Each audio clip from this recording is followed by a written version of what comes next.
Hello everyone, Solomon here. It's 10:37, January 11th, and I'm at work, and I just have the so I'm going about my schedule. Work, 11 p.m. So I got like 10 minutes in the car. Work, exercise, nutrition, journal, following, YouTube, read, and sleeping. So that's what I'll be doing. On my birthday, January 12th, 2024. And like any other day, it's any other day. That's what I'm gonna be doing. Just running my schedule. I'm gonna upload my videos on YouTube. And that's it. I have control over myself, you know. What else could I be doing? I don't know. Like I was watching Gran Turismo, and reality settles in. So, you know, I probably took the path that most people would have taken.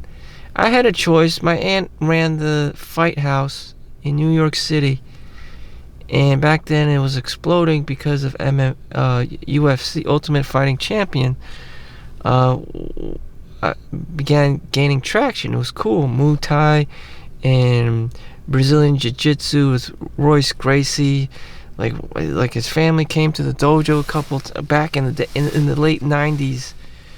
You know, Gracie, you know, what the hell is this Gracie? Like Brazilian Jiu-Jitsu, like, it was a thing. It turns out to be like a really big thing. Like, even Tai Lopez probably, like, is all into him for whatever weird reason. So anyway, it's very big in the male community. Back then, it didn't, I wasn't into it, you know. There was always kids at school that were into WWF and things like Hulk Hogan and Macho Man, but I wasn't really into that kind of stuff. So it wasn't really my anyway. That could have been my key out of the 9 to 5, the rat race, by following my dad. But of course he was dead at that time, and you know, my aunt was running the place, and you know, and I was trying to go through school, high school and college, all at the same time. And instead of going to college, I just could have went to my aunt's, lived in my aunt's at the dojo. And eventually, there was this one fight night, and there was over the max capacity of 150 people in the. It was a big unit, like 2,000 square feet unit, and you know, someone who they previously fired, I think a guy named Mo, probably because he was watching porn, and doing like silly asshole things at work, fired him, and he probably reported, you know, that there was a you know, too many people. Someone reported it, you know, and then of course my aunt was gonna shut down the place with you know, prime time when the fight was going on, and eventually it gave way, you know. Lawsuit. Again, with the lawsuit thing, people have nothing else to do except come after you. 10 years. 10 years. Like businesses, private businesses, an individual's business, entrepreneurship, like, will end. You know, there's always some, you know, guy who's salty and tries to sue you. In which case you need to know, especially in New York City, the law. And, you know, it's just like lawyer after lawyer, you know. trying to protect your business, from these unexpected assholes. And there's like a million bajillion different rules, a lot of rules that are unknown and just set in stone. And no one tells you these things until it's too late. Anyways, that business had to go, and my aunt moved into a smaller place, and I didn't know much about it. And it wasn't booming, it wasn't happening.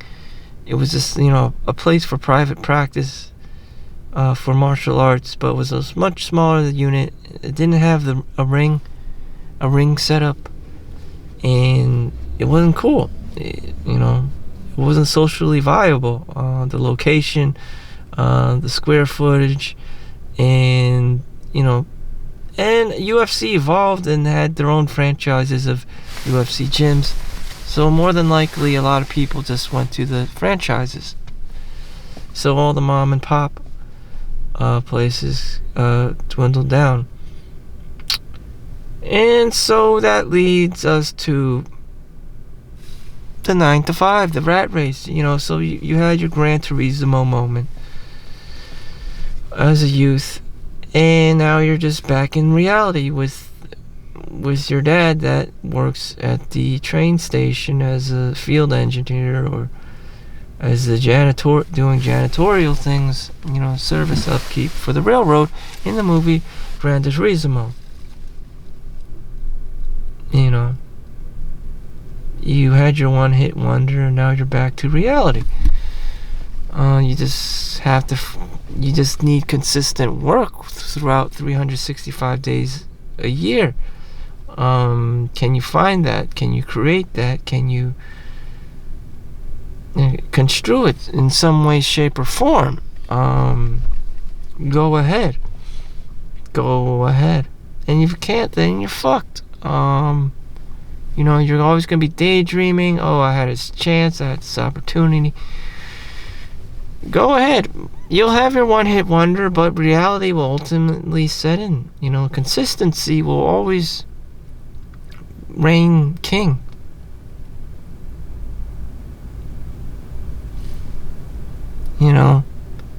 How many Harry Potters were there? How many X-Men movies were there? It's like a one-hit wonder. I mean, even after Titanic, with Leonardo DiCaprio, that was a one-hit wonder. But the only thing that survived was Leonardo DiCaprio.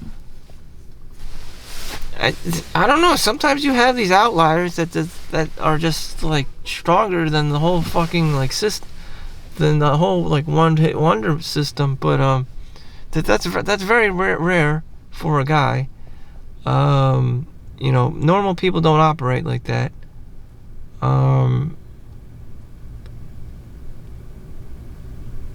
Normal ass person. So I took the way of the normal ass person. Here we are at my facility. There's nothing really cool that goes on there except people die. People have children.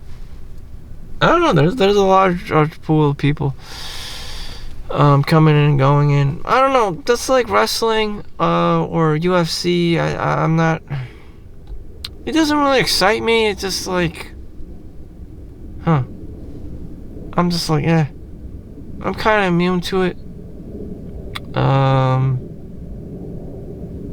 Because I'm immune to it, I guess it's easier for me to be an employee to it. I'm not like the cheerleader. I'm not the, overly exaggerating. I'm just like kind of I have to go to work. I guess employers like that. Someone who's not easily excited and neutral. Coming into work every day. I mean, it's just. I met Stan Lee before he died at one of those Comic-Cons back in 2010. Maybe 2000, or as early as 2008. I think it was 2010. So, I tried to sneak in the door with him, with his goons. But, the goons he had around him, they weren't cheery or anything. They were just cold-faced, like, this is my job. Yeah, he's an old man. That is Stanley. In New York City. And,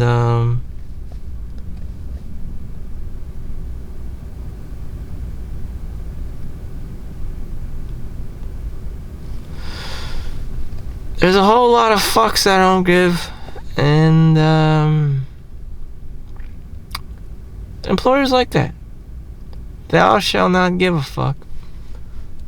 You know, the euphoria just wears out after a while, and you just stop giving a fuck, you know, after a couple of your first paychecks. Same thing would happen if you won the lottery. The baseline of happiness just goes back to normal. And things can happen.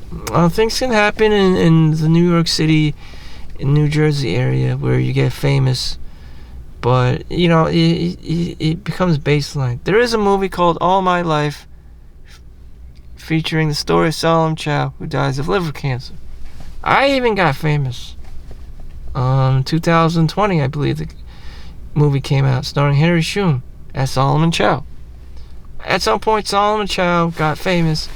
Got motherfucking... Despite being Chinese in America, he got fucking famous marrying white girl. It was a Jewish producer. They spent $25 million on the movie. So, you know, it can happen. If it happened for Solomon Chau, it could happen for Muhammad or Mr. Patel or whoever the fuck. I mean, it can happen. And, you know, it did happen. I mean, there are stars in New York City. Regis, but he fucking died. Pee Wee Herman, he fucking died. Howard Stern shares the same birthday with me, 1-12. So anyways, I grew up, became a radiographer. Radiologist is if I was a doctor, but that's just too intense. Too many people rely on you. Something happened, it's on you. So I would have been fucked easily. Yeah, so I became a professional adult radiographer. Rated X. I knew I wanted to do something in rated X, but I'll just have to settle with radiographer. I don't know. Like on a scale of 1 to 10, how would I rate my potential? At like a 7. I mean, I'm doing pretty well for myself. I'm a little things I could have done right, but you know, this is probably the pinnacle, the highlight of my career accomplishments, being a radiographer. So thank you for watching. Make sure you like and subscribe. I'll be working on my birthday until the morning. Go home, sleep, and just try to maintain myself and behave on my birthday. Thank you for watching. Make sure you like and subscribe. Peace out.